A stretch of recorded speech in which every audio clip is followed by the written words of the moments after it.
Halo Sobat RTR BPN, kita ketemu lagi di RTR BPN Podcast. Kali ini saya bersama Ses Dirjen Penanganan Sengketa Konflik dan Perkara, Ibu Setiawantini. Apa kabar Bu Tini? Baik, Mbak Yuli. Ya. Bu Tini ini lebih akrabnya kita panggil Mbak Tini. Kita akan ngobrol tentang penanganan pengaduan terkait kasus-kasus pertanahan. Tentunya kita ketahui bahwa kalau untuk pengelolaan pengaduan itu berada di Biro Humas, tetapi salah satu tupoksi dari Dirjen 7 adalah menangani tentang kasus-kasus terkait dengan pertanahan. Ya. Bu Tini, yang ditangani oleh Dirjen 7 terkait penanganan pengaduan itu kasus-kasus seperti apa? Jadi gini Mbak Yuli, di Dirjen 7 itu menangani kasus pertanahan. Kasus pertanahan itu ada 3, sengketa, konflik, perkara. Nah, kasus ini biasanya adalah memperebutkan atau mempermasalahkan kepemilikan atas bidang tanah yang sama oleh satu orang atau oleh 2 orang atau lebih. Jadi satu bidang tanah diklaim kepemilikannya oleh 2 orang atau lebih, itu Mbak. Jadi yang diselesaikan oleh Dirjen 7 atau yang ditangani oleh Dirjen 7 adalah penyelesaian klaim kepemilikan tanah oleh lebih dari 1 orang, itu Mbak. Di situ ada sengketa, konflik, dan perkara. Kalau begitu, apa sih perbedaannya sengketa, konflik, dan perkara pertanahan itu? Kalau sengketa pertanahan itu adalah perselisihan kepemilikan atas bidang tanah oleh 2 orang. Jadi misalnya antara saya dengan Mbak Yuli. Jadi hanya orang per orang. Itu bisa orang dalam arti yang sesungguhnya, bisa badan hukum dengan orang, bisa badan hukum dengan badan hukum, atau instansi pemerintah dengan badan hukum. Tapi kalau konflik itu adalah perselisihan kepemilikan atas satu bidang tanah oleh 1 orang dengan sekelompok masyarakat atau dengan banyak masyarakat. Itu perorangan di sini bisa badan hukum, bisa instansi pemerintah, bisa BUMN. Nah, biasanya yang terjadi konflik-konflik pertanahan itu antara instansi pemerintah atau BUMN atau badan hukum dengan kelompok masyarakat tertentu. Nah, kalau perkara ini adalah perselisihan kepemilikan tanah yang oleh para pihak penyelesaiannya diajukan melalui lembaga peradilan. Nah, nanti dari Dirjen 7 ini bertugas untuk menangani kasus tersebut dengan beracara di pengadilan berdasarkan surat kuasa yang diterbitkan oleh Menteri. Kira-kira seperti itu, Mbak Yuli.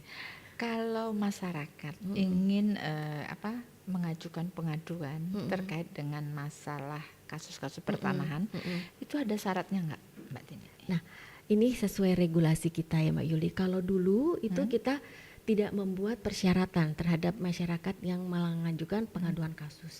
Akibatnya pengaduan kasus itu banyak sekali. Nah, kita untuk menanganinya di awal pun menjadi kesulitan karena informasi yang diberikan itu sangat minim di dalam surat pengaduan tersebut. Yang kedua, kadang-kadang pengadu ini tidak jelas identitas dan legal standingnya. Nah, di dalam regulasi kita yang baru, Permen 20 tahun 2001, itu kita mensyaratkan bahwa apabila masyarakat akan mengajukan pengaduan kasus pertanahan, mereka harus memenuhi persyaratan yaitu melengkapi identitas diri, surat kuasa, dan identitas pemberi dan penerima kuasa apabila dikuasakan. Artinya si pemilik tanah tersebut tidak mengajukan pengaduan sendiri. Kemudian yang bersangkutan juga harus melampirkan fotokopi bukti kepemilikan. Bukti kepemilikan yang dia miliki itu apa? Kemudian dia juga harus bisa menceritakan kronologis kasusnya. Kronologis kasusnya itu objeknya di mana, letaknya di mana, luasnya berapa, dan kronologis dia memilikinya seperti apa dari awal sampai pengaduan itu diajukan. Nah, kurang lebih minimal ada persyaratan itu, Mbak. Nah, kalau tidak memenuhi persyaratan tersebut, akan kita kembalikan kepada pengadu untuk dilengkapi terlebih dahulu untuk dapat kita tindak lanjuti. Kira-kira seperti itu, Mbak. Berarti kalau nggak ada legal standingnya itu tidak terpenuhi ya Iya. syarat untuk Iya. ditindaklanjuti Iya. pengaduan yang masuk. Iya, jadi kita akan menindaklanjuti terhadap pengadu yang memang punya legal standing terhadap tanah itu, baik dia selaku pemilik sendiri atau bertindak selaku kuasa. Gitu. Kalau pengaduan yang masuk, bagaimana caranya di Dirjen 7 ini mengelola pengaduan tersebut? Kan tentunya tadi kan ada perkara, ada sengketa, ada konflik. Nah itu pengelolaan pengaduan di internal itu sendiri seperti apa, Mbak? Nah kalau perkara itu mungkin lebih simpel, Mbak Yulia, karena kita mengikuti jalannya penanganan perkara tersebut di pengadilan. Dari Dirjen 7, teman-teman dari Direktorat Perkara itu akan beracara di pengadilan berdasarkan surat kuasa dari Menteri tadi yang saya sampaikan, dan mengikuti jalannya persidangan tersebut di pengadilan tingkat 1. Di pengadilan negeri itu di situ ada agenda-agenda sidang, membuat jawaban, kemudian pembuktian, pemeriksaan saksi, dan lain sebagainya sampai putusan pengadilan negeri itu inkrah. Kalau PPN di pihak yang kalah, nanti ada upaya hukum lain, bisa ke tingkat pengadilan tinggi, kemudian masih ada juga di kasasi dan peninjauan kembali di Mahkamah Agung. Nah kalau sengketa dan konflik itu relatif hampir sama, Mbak, hampir sama, dan Dirjen 7 itu menerima distribusi pengaduan kasus tersebut melalui aplikasi persuratan. Itu kalau kita menerima melalui daring, nanti akan kita seleksi juga persyaratannya dan akan kita masukkan lebih dahulu ke dalam aplikasi persuratan. Intinya kita menerima semua pengaduan kasus itu dari aplikasi persuratan, baik dari Biro Umum secara langsung ataupun kita distribusi dari TUPP. Nah setelah kita menerima Dirjen 7 sesuai regulasi kita yang baru, kita akan seleksi dulu, Mbak, apakah persyaratan yang saya sebutkan tadi sesuai yang dipersyaratkan di Permen 20 2001 itu terpenuhi. Kalau tidak terpenuhi, tadi saya sampaikan bahwa kita akan mengembalikan dulu kepada pengadu untuk dilengkapi terlebih dahulu.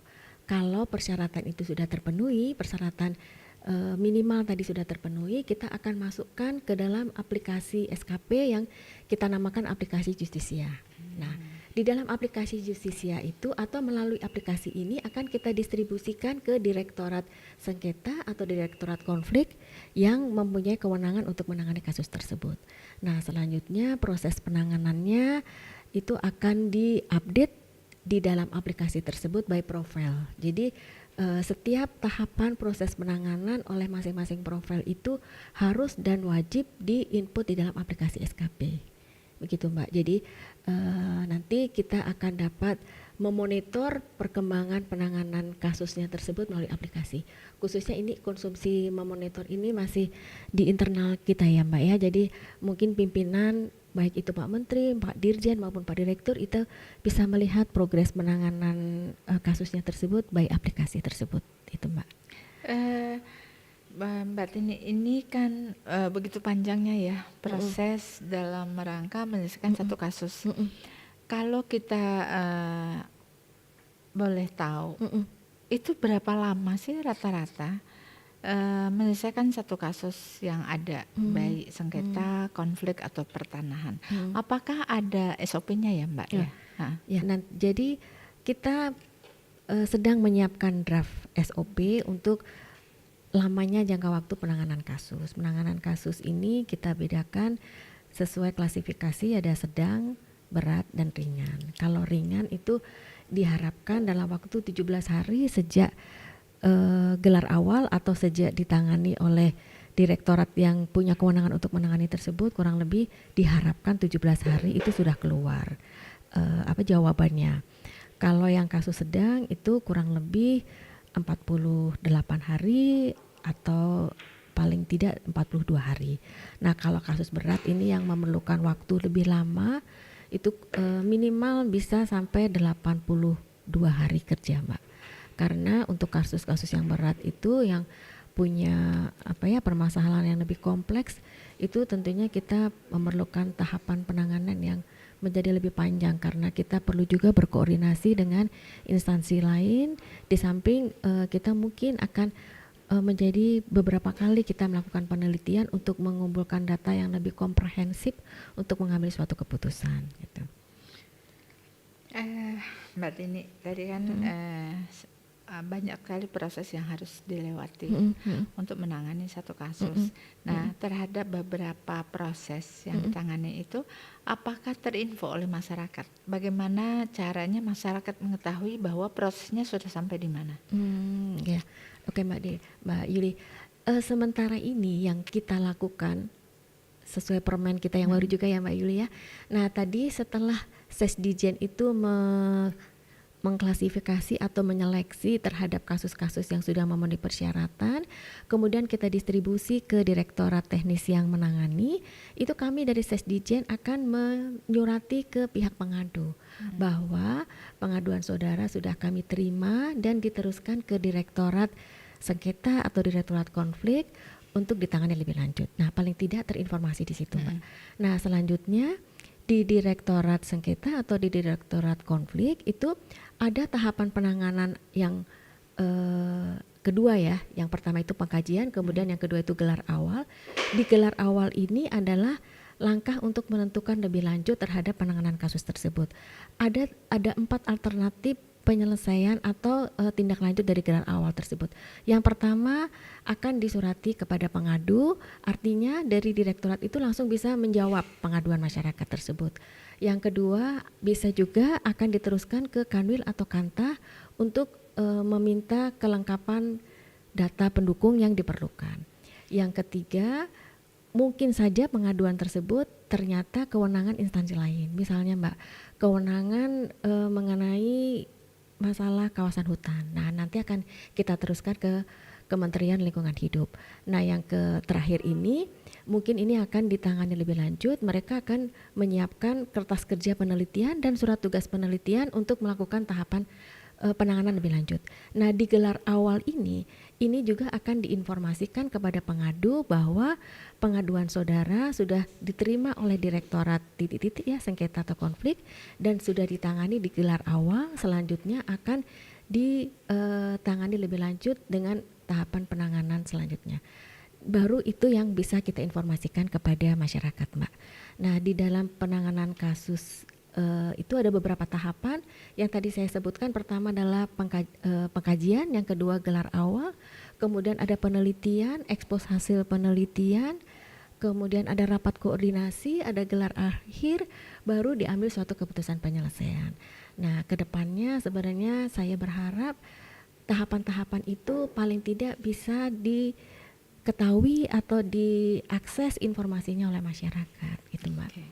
Sebetulnya cukup ini ya Bu Tini ya, cukup jelas ya tahap-tahapan yang dilalui. Namun demikian tadi kan disampaikan bahwa SOP untuk kasus yang ringan itu 17 hari, kasus yang berat itu 82 hari dan sedang itu 48 hari. Nah, dalam hal ini apakah pada saat kita menyampaikan bahwa kasus ini sudah didistribusikan ke dirjen direktorat terkait ataukah kasus ini selesai? Maksudnya yang 17 hari, 48 hari dan 82 hari ini. Ini SOP masih draft ya Mbak ya. Kami masih menunggu pengesahan dari pimpinan. Nah, itu dihitungnya dari sejak gelar awal tadi Mbak. Sejak gelar awal. Iya. Sejak gelar awal itu kan diputuskan kalau itu ringan tentunya langsung bisa dijawab ke pengadu. Nah, paling lambat itu 17 hari itu harus sudah bisa menginformasikan kepada pengadu. Tapi kalau itu kasus ringan itu berapa tadi 48 hari ya, 48 hari. Nah, itu dihitungnya juga dari gelar awal tersebut. Jadi kita menghitungnya startnya itu dari gelar awal ketika sudah dilakukan pengkajian dan dilakukan analisa internal di dalam direktorat tersebut untuk menentukan sikap terhadap penanganan pengaduan kasus tersebut. Gitu. Tapi pada saat kita memberitahukan kepada masyarakat bahwa kasus ini sedang ditangani, itu berapa hari? Adakah SOP-nya dari surat masuk sampai masyarakat pengadu itu mengetahui sebetulnya itu berapa hari? Nah, itu yang mungkin kita belum siapkan Mbak Yulia. Ini ide yang bagus juga. Nanti mungkin akan kita atur dari pertama kali masuk atau pertama kali diterima di Dirjen 7 sampai masyarakat itu terinformasi itu mungkin nanti menjadi bagian kita untuk membuat SOP-nya Mbak, supaya masyarakat tidak terlalu lama menunggunya. Ya, kadang-kadang sebetulnya masyarakat itu tidak mempersoalkan lama, Iya, tetapi jelas iya, bahwa pengaduan saya ini diterima baik dengan BPN iya, dan iya, ditindaklanjuti. iya, Jadi mungkin informasi itu ya, iya, Mbak iya, Tini ya. iya. Baik Mbak Tini, tentunya tadi kita sudah menanyakan bagaimana pengelolaan yang ada di internal Dirjen 7, bagaimana proses penanganan yang harus dijalankan. Nah, untuk itu kira-kira ada nggak kendala atau hambatan dalam mengelola itu sendiri? Kan tadi itu kan kalau saya lihat banyak sekali prosedur-prosedur yang harus dilalui gitu. Nah, mungkin apakah ada kendala atau hambatan? Hambatan dalam mengelola pengaduan ya Mbak. Nah, kalau hambatan dalam mengelola pengaduan ini sejauh ini yang kami rasakan itu kadang-kadang kita menerima pengaduan yang berulang-ulang untuk kasus yang sama Mbak. Nah, kasus yang sama ini ditanyakan bukan hanya oleh pihak yang punya kepentingan, tapi bisa juga oleh dari ORI, dari DPR, dari Menpan untuk mengadukan kasus yang sama. Nah, itu menjadi seolah-olah kayaknya pengaduan itu banyak gitu ya Mbak. Padahal sementara kasusnya ya itu saja sebenarnya yang ditangani atau yang diadukan. Kemudian yang kedua, kadang-kadang juga yang dari kendala dari kita yang jadi menghabiskan waktu ya Mbak. Itu kita sudah menangani suatu kasus, tapi yang bersangkutan itu tidak puas dengan keputusan yang sudah diambil oleh Dirjen 7. Nah, selanjutnya yang bersangkutan ini mengadu ke DPR, ke ORI, ke Menpan. Nah, selanjutnya Menpan ORI itu meminta informasi lagi ke BPN. Nah, sejauh ini kami masih memberikan informasi itu manual. Nah, buat saya ini makan waktu juga ya, karena kita juga harus membuat surat, mengklarifikasi terhadap apa yang sudah kita lakukan. Nah, ke depan itu ya, ini harapan ke depan nih Mbak Yuli, kalau itu bisa by system ORI atau instansi lain itu ngintip lah apa yang sudah dilakukan oleh Dirjen 7 terhadap kasus yang diadukan oleh masyarakat ke mereka, itu mungkin akan mengurangi pekerjaan kita ya. Jadi kita nggak perlu membuat secara tertulis klarifikasi tersebut, tapi masyarakat dapat mengakses gitu, sendiri ya, iya, secara mengakses mandiri. Sendiri, iya. Sekalipun mungkin yang dapat diakses itu sebatas tahapan penanganannya gitu ya, belum sampai ke substansi isinya, karena substansi isinya selama itu masih dalam proses penanganan itu bersifat rahasia Mbak Yuli. Kita tidak boleh menginformasikan ke masyarakat kecuali kalau memang sudah selesai, sudah ada keputusan penyelesaian. Jadi di regulasi kita kalau masih dalam tahapan penanganan, itu proses yang sedang kita lakukan ini tidak boleh atau tidak dapat diinformasikan keluar. Tapi proses atau tahapan penanganannya itu bisa diakses oleh bisa diketahui oleh masyarakat. Ya. Tentunya harapan itu adalah harapan kita ya di kementerian ini, bagaimana masyarakat itu dapat mengakses sendiri sampai sejauh mana sih proses pengaduan yang dia sampaikan, yang ditindaklanjuti oleh kementerian. Ya mudah-mudahan aja Mbak Tini, doa kita bersama ini pengelolaan pengaduan dalam ini Biro Humas sedang ingin membuat aplikasi itu, di mana aplikasi yang ingin dibangun itu adalah aplikasi pengelolaan pengaduan secara terintegrasi. Sehingga antara satu unit dan unit lain juga dapat mengetahui kira-kira sampai sejauh mana proses yang sedang dijalankan, dan tentunya next aplikasi itu juga akan memberikan akses kepada masyarakat, di mana masyarakat secara mandiri dapat mengetahui seperti di dalam Sentuh Tanahku itu dengan kode surat masuknya itu dapat mengetahui sampai sejauh mana tentunya BPN terus berbenah untuk itu ya. Mudah-mudahan keinginan kita semua dalam rangka kita berkomitmen ingin melayani masyarakat secara lebih profesional dan terpercaya itu dapat segera terwujud. Nah, saat ini sebetulnya di Kementerian ATR BPN itu ada beberapa kanal pengaduan. Itu ada Tanya ATR BPN melalui tagar Tanya ATR BPN, itu adalah pengaduan, kanal pengaduan untuk mengakomodir kebutuhan pengaduan melalui media sosial. Setelah itu tentunya ada kanal lapor yang melalui aplikasi lapor yang dalam hal ini apa tuh namanya, pengelolaannya itu berada di Menpan. Itu kanal aplikasi lapor itu sudah terintegrasi kepada 470 kantor dan 33 kanwil. Tentunya itu juga secara real time dapat dilihat, masyarakat juga tahu sejauh mana penyelesaian yang ada. Dan kita juga ada email melalui surat @atrbpn.go.id. Itu ada hotline pengaduan. Outlet pengaduan ini memang ada di seluruh kantor-kantor layanan, baik di pusat, di Kantah dan di Kanwil, dan ada loket penerimaan surat. Ya, saya sangat sependapat dengan Mbak Tini bahwa banyak sekali pengaduan-pengaduan dengan objek yang sama yang diadukan berkali-kali. Ya, kalau kita menghitung dengan jumlah, seolah-olah jumlah pengaduan itu banyak sekali ya Mbak. Padahal objeknya itu aja. Nah, memang kita juga secara administrasi juga sedang ada pembenahan dalam hal ini. Bagaimana nanti pengaduan itu parameternya adalah mungkin kalau untuk masalah kasus-kasus pertanahan itu melalui objeknya, tetapi kalau masalah pengaduan yang sifatnya adalah informasi ketidakpuasan itu tentang layanan sampai di mana, itu mungkin lebih kepada melalui subjeknya. Jadi kalau objek itu pasti satu, bisa saja satu objek diadukan oleh banyak subjek, kan itu kemungkinan itu sangat tinggi ya Bu Tini ya. Baik, kalau begitu Sobat ATR BPN, demikian obrolan kita pada hari ini bersama Sesdirjen Penanganan Sengketa Konflik dan Perkara Ibu Setiawantini. Terima kasih tentunya, semoga kedepannya ATR BPN akan jauh lebih baik dalam mengelola pengaduan tentang kasus-kasus pertanahan ya.